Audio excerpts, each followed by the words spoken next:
Bonjour, bonsoir, ça dépend de l'heure. Bonjour, on a mis sur fidèle internet, Tintika Télévision. Merci pour notre fidélité. Il y a toujours on a branché, parce que tu as qui est bino bande kobalandi.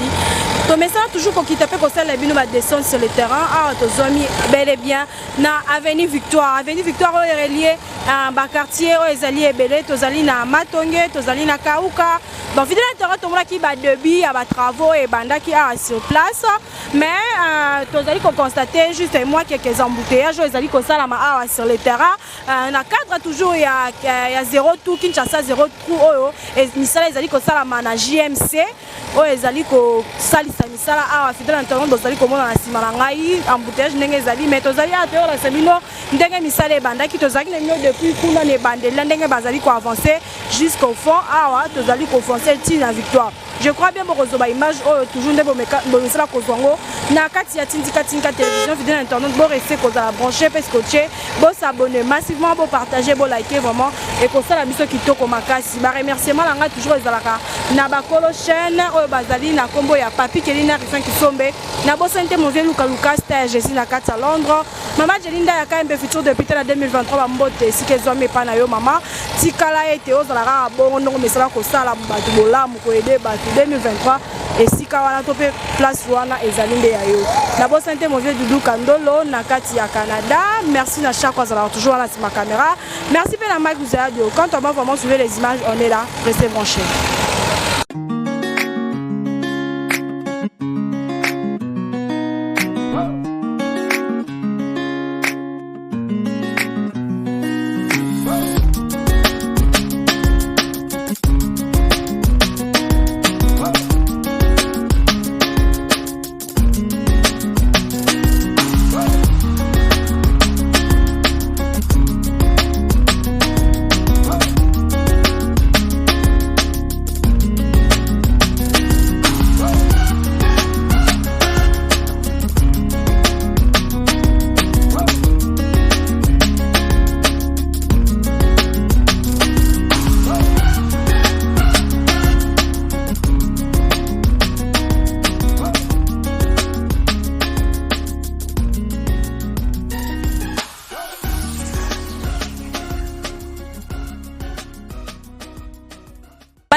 Tintika, je crois bien que vous constatez la simalangai, vous allez comment la bambouteillage, mais tout comme vous allez à Kokangama.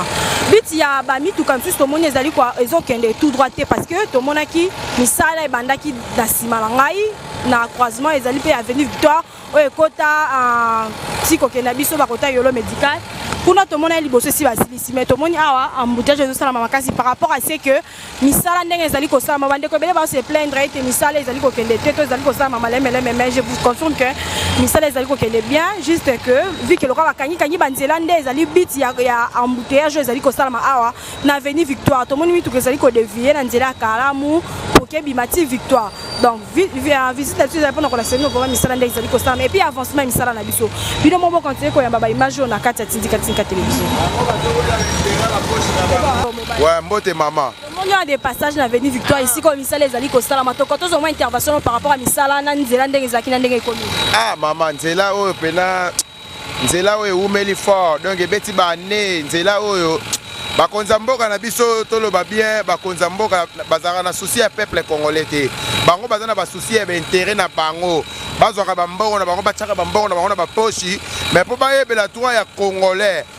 na évite ce bamona rande ni soit ba science na bango babilo na ba maison bakota yango balingaka bakembisaka peuple congolais nzela oyo elo nyongo ya malunga oyo ezosalama awa eloko malunga ezosalama na nzela oyo ta oyo bazaka baolukaka bambongo baposhi na bango baliaka bambongo na bango bango mitema na bango esepelaka biso bakongolais tonyokwamaka mais babiloko mama tozosepela nango te tozotalela bango mais tozosengaka na bakonza mboka osoyo mpena bokozala pena na posa mpena bosungaka congolais mpo bolandelaka banzela eza bien te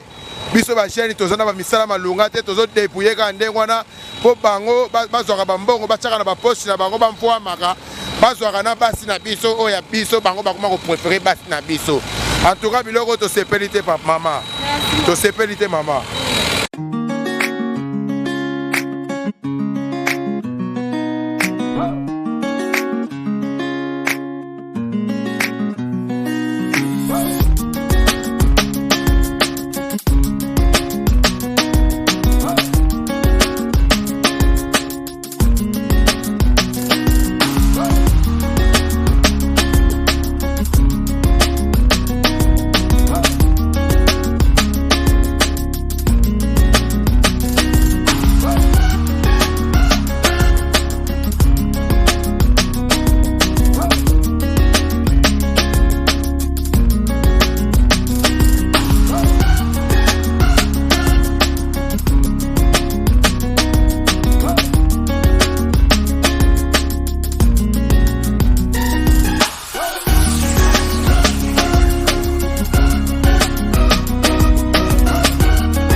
bandeko bandi bozomona bel et bien ndenge misala ezali kosalama awa na avenue Victoire. Je crois bien beaucoup tozaki na bino kuna bomoni dès le début place to bandaki bomoni de l'autre côté ndenge ba dame na de l'autre côté ndenge bazo continuer kosala misala bazo kanga ba bar wana na ba bende bazoli kosala pour que ba préparer de l'autre côté on va taper déjà deuxième béton. Mais la simalanga tozali komona liboso ceux qui te continuer tout droit tozali komona parquet topé commune ya Kalamu tozali komona pe liboso kuna ezali Victoire. Mais avant ya kokoma na avenue Victoire tozali komona moi libule 5000 liboso mais bandeko be bazali ko se plaindre par rapport ya embouteillage ezali ko salama embouteillage oui ezali ko salama puis misala misusu ba misusu bazolo ba kemisala yo salama malembe mais komona ndenge misala vraiment ezali ya makasi na libulo ndenge ezali oyo ben tozomona bandeko na biso ba ko sala de l'air mieux pour que ba avancer que misala salama vraiment kitoko et puis ba boma to pe ba sisa libulo oyo to kolo ba pe que bazali na mo ba difficulté par rapport à ce que ndenge mbulo ezali ko beta kapé yango ezo sala ka pe misala et que depuis moi malembe mais bino mo constater degré ya misala ndenge ezali ko avancer ndenge ba soki ba sili ko dame ba ko attendre deuxième phase ya côté ya libulu wana pour que ba luka ba couvrir libulu wana et puis ba avancer jusqu'à tina commune ya Kalamu. Donc fidèle internaute bon continuer ko ba image toujours na kata Tinka télévision ndenge bozali komona misala ndenge ezali ko sala ba Kinshasa zéro trou to moni ezali ko avancer malem mais malgré population ezali toujours na kolela ezali toujours na bambouteillage ezali toujours na ko se déranger par rapport à misala ndenge ezali ko umela mais tozo constater de peu à peu malem be misala ezali ko kene bazali ko avancer parce que bazali ki à te niveau biso tozali ki l'autre fois ezali ki à te tozali ki na bango kuna côté ya yolo médical entrée ya yolo médical mais tout le monde bazali ko foncer et puis parce que quand quelques kilomètres to quelques minutes pour que ba atteindre commune ya Kalamu. Donc bon continuer ko ma major na kata Tinka télévision.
Fidèle internaute, on vraiment la souka émission la biso. Merci pour la bilon de Rosala qui branché dans Tinka télévision.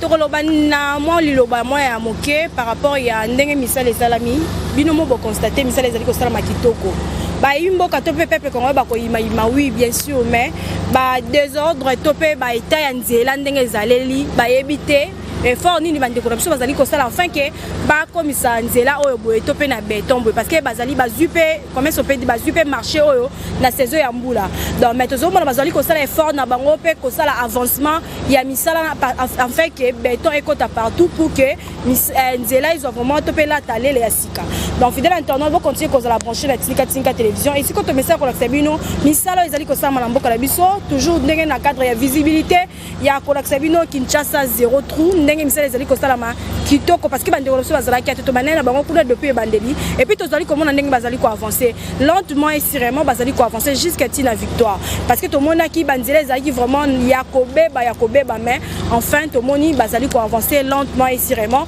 vers la fin bazali ko kene vraiment na misala ndenge vraiment longo bani tozo mona vraiment ba béton to teli mikolo béton vraiment et continue na katia victoire donc merci na bande de corruption nyonso bo continuer ko s'abonner bo continuer ko partager ko liker et puis ko consommer ba vidéo na biso comme d'habitude ndenge to mesa ko ça ba descendre sur le terrain enfin tozongeli yango bo continuer ko zo ba image ya ba descente ya ba chantier ya ko lakisa bino misika o ezali ya ko beba to bisiko ezali ya ko bonga bo continuer ko za brancher la Tinka télévision merci na Mike nous allons dire merci na Chako caméraman nanga quand on va vraiment tout le monde mikolo ezali ko ya bye bye la prochaine numéro.